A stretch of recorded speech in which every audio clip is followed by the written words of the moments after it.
जय श्री महाकाल। आदेश 2021 में योगेश्वर पद्धति ग्रुप पर विराम लगा दिया गया। वो दोबारा नहीं बनाया गया 2021 के बाद। और उसके लिए उस ग्रुप में जुड़ने के लिए उन सभी साधनाओं को करने के लिए कई साधकों ने कई बार जुड़ने का प्रयास किया, लेकिन कुछ व्यस्तताओं के कारण इस ग्रुप को नहीं बनाया गया। जो योगेश्वर पद्धति ग्रुप था, योगेश्वर शिव साधना ग्रुप, उसमें कौन कौन सी साधनाएं होती थी ये आप सभी को जानकारी है। पहली साधना होती थी प्रारब्ध परिवर्तन साधना।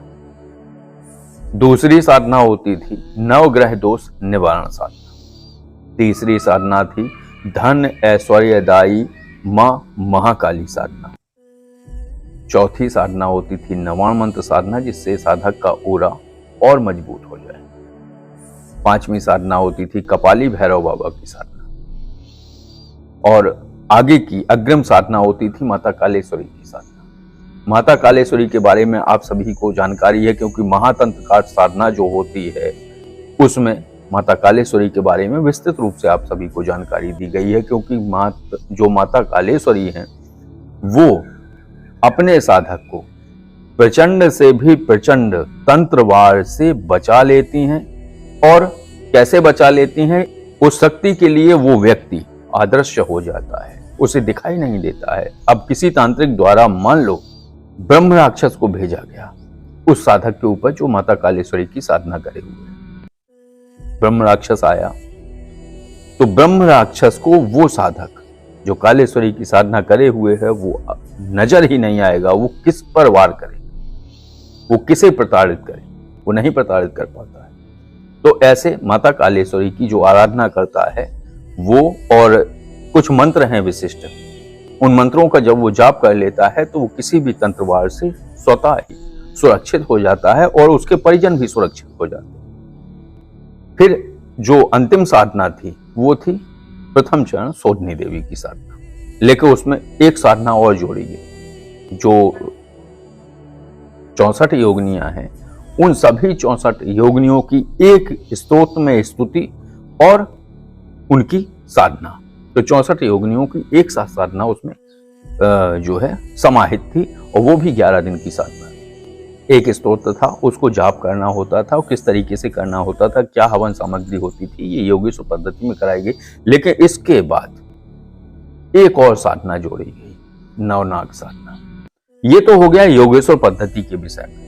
लेकिन इसमें जो मूल साधना थी वो थी योगेश्वर महादेव की 2 साधनाएं।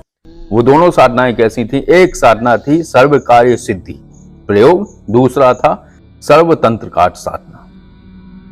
इस साधना से साधक किसी भी तंत्र वार को रोक सकता था, काट सकता था, और किसी भी व्यक्ति या पेशेंट को ठीक कर सकता था। तो ये दोनों साधनाएं मूल साधनाएं थी। लेकिन ये जो साधनाएं थी ये एक तरीके से तैयारी थी पूरी। तो कई साधकों ने कई बार कहा कि अकेले योगेश्वर शिव साधना हमें करा दीजिए। ये संभव नहीं था, उसमें बदलाव करना संभव नहीं था, क्योंकि जब ओरा कमजोर होता है, ऊर्जा लेवल कम होता है, तब इतनी प्रचंड साधना किसी को कराना ठीक नहीं होता है, इसलिए नहीं कराई गई। लेकिन अब जो समय आया है और उसमें संशोधन भी हुआ है, उसमें प्रयोग पद्धति भी बदली गई है। तो जो समय है वो है आषाढ़ मास का अंतिम दिन, यानी गुरु पूर्णिमा। तो गुरु पूर्णिमा को और सोमवार भी पड़ रहा है। एक विशेष योग है, ये बहुत अलग योग है, ऐसा योग नहीं बनता है, क्योंकि बाबा महादेव ही हैं जो जगत गुरु हैं। पूरे संसार में जो भी चीजें निकली हैं, योग है, तंत्र है, मंत्र है, साबर मंत्र हैं, जो भी सभी चीजें, ये सब बाबा महादेव के द्वारा ही प्रदत्त है। बाबा महादेव ही जगत गुरु है। तो गुरु पूर्णिमा भी है, सोमवार भी है, और उसी दिन, उसके अगले दिन श्रावण मास आरंभ हो रहा है। देवशयनी एकादशी के बाद सभी देवता सो जाते हैं या अपने लोग चले जाते हैं, ऐसी पौराणिक कथाओं में व्याख्या है और कई जगह है। और भगवान विष्णु जो भगवान नारायण हैं वो पाताल लोक चले जाते हैं, लेकिन बाबा महादेव कहीं नहीं जाते हैं, वो यही है। और ये विशेष समय आरंभ होता है श्रावण मास, इनकी साधना और आराधना हेतु, और ये साधना है योगेश्वर शिव साधना। तो जो भी साधक इस साधना को, इन दोनों मंत्रों की साधनाओं को करना चाहते हैं, हालांकि ये पूरी योगेश्वर पद्धति नहीं है, इसमें केवल योगेश्वर शिव साधना कराई जाएगी। और इनके 2 मंत्र हैं और दोनों मंत्रों के अपने अलग अलग प्रयोग। एक है सर्वकार्य सिद्धि प्रयोग और दूसरा है महातंत्र काट प्रयोग।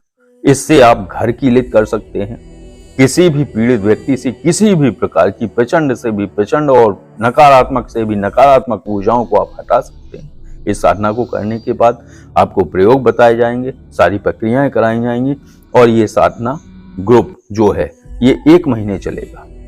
और जो गुरु पूर्णिमा के दिन है उस दिन विशेष प्रक्रियाएं कराई जाएंगी। उन प्रक्रियाओं के आधार पर फिर आगे आप साधना कर पाओगे। जो संशोधन हुआ है, जो प्रयोग पद्धतियां बदली हैं, वो ऐसी ही हैं कि गुरु पूर्णिमा पर एक विशेष प्रक्रिया कराई जाए और उसको करने के बाद आप योगेश्वर शिव साधना श्रावण मास के प्रथम दिन से आरंभ कर सकते हैं। और ये जो है पेड ग्रुप है, 1 महीने का ग्रुप है। इस साधना को करने से आप निश्चित रूप से लाभान्वित हो सकते हैं और आप अपना आध्यात्मिक विकास, भौतिक विकास आप इन साधनाओं द्वारा, क्योंकि मेरी जो तंत्र में या इस क्षेत्र में प्रवेश की जो गति एकदम बढ़ी है वो योगेश्वर शिव साधना के आरंभ से बढ़ी है। क्योंकि सबसे पहले एक बार वासा जी से मेरी चर्चा हो रही थी कि भाई आप देखते हैं हमारे ऊपर, देखिए किसकी कृपा है।